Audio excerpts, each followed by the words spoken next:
Anyway, and many congressional Republicans wish they could give Rohm a roasting of their own, according to a new article called Sticking It to Rohm. Its author joins us now, conservative radio host John Batchelor, a contributor to the Daily Beast. Good morning to you, John. Good morning, Alex. In your article, you say that Rohm made it easy for the House Republicans to go ahead and vote against the stimulus bill. How's that? $800 billion of pork left over from the 1990s. There was nothing especially good for the Republicans here to begin with. And when Mrs. Pelosi said, we won the election, we wrote it, and Rahm Emanuel made it very clear that he wins at all costs, the Republicans found it easy to say no. But John, the president met with Republicans, at points Republicans only, trying to make his point to them, trying to appear as if he's reaching across the aisle. Wasn't there anything to be gained from that? Any sort of compromise? The president is a wonderfully happy, witty man.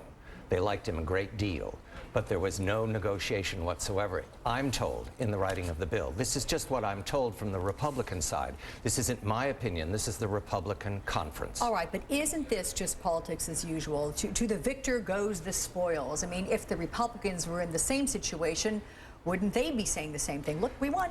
March 1933, Franklin Delano Roosevelt, the first week. Charles McNary, the Senate Majority Leader, I will cooperate. The Republicans in 1933, in an emergency crisis, were bipartisan with Franklin Delano Roosevelt, who proposed a much more drastic change of the government than was proposed in that stimulus package. There's nothing especially new in the stimulus package. It's pork. Okay, John, if the president, though, is the one who is reaching across the aisle, trying to make compromise with Republicans, is he being ill-served by these, if you want to say, hardline stances by Nancy Pelosi and Rahm Emanuel? The President of the United States made his choice. He chose for his chief of staff a man whose reputation is built on his nickname, Rombo. I think he got what he wanted, and I think Rahm Emanuel is very good at what he does. The Republicans think so too. 0 votes. To the Republicans you spoke to, might they just be using Rahm Emanuel as an excuse to not vote for the stimulus package? No.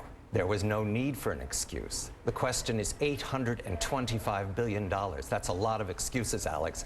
It was easy. I'm told it's easy. This wasn't a hard choice. They didn't have to whip the Republicans the night before the vote. The 0 votes was easy.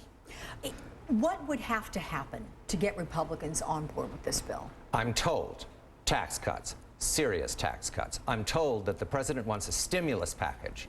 The Republicans presented him with a half as much of a cost stimulus package, chiefly tax cuts because they get right into the economy.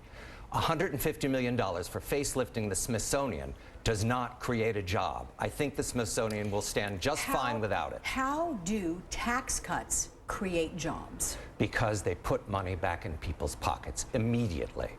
A clothing tax cut in New York City under Mayor Giuliani got people to come in stores and buy clothing. It works that simply.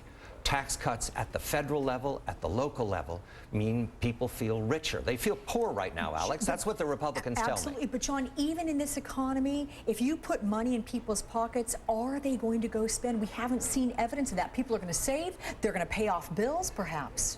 Right. I didn't say spend. I said feel richer. The fact is we have to pay down our credit card costs. That's a good thing. We're rational consumers. We've got too much debt. We're going to pay it down. The stimulus bill will give money to the consumer. He or she will pay down their debts. That's a good thing. But the Republicans didn't vote against this because they're against the consumer. The Republicans didn't vote for it because there was nothing in it to stimulate the economy. It's pork. Okay. Conservative radio host John Batchelor, come see us again. Thanks so much. Thank you. You can catch the latest news and analysis from NBC's